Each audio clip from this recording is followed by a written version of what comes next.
بالله عليك لما تلاقي ضعف في رجليك او في ايدك ضروري تروح لاقرب دكتور عمود فقري علشان خاطر يستبعد وجود ضغط على الاعصاب.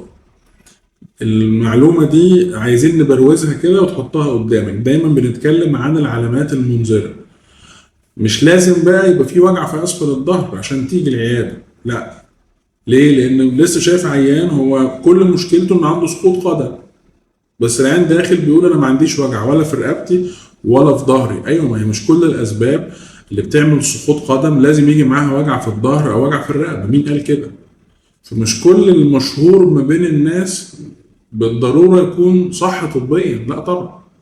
فدايما العلامات المنذره، دايما ضعف الرجلين او ضعف الايدين دي حاجه مهمه جدا ما ينفعش تغفل عنها. والعيان بيحس وبياخد باله من فارق ايديه او فارق رجليه. يا دكتور أنا رجليه ما بقتش زي زمان، رجليه ما بقتش شايلاني، الشبشب بيفلت من رجلي، الحركه ما بقتش زي الاول، مسافه المشي قلت اللي هو الكلوديكيشن بين. فالعيان بيعرف يميز الفرق.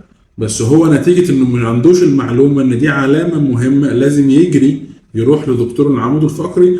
للأسف بيجي لنا في وقت متأخر، فبتكون ضاعت عليه فرص كان نسبة التحسن بعد العملية تبقى أحسن كتير.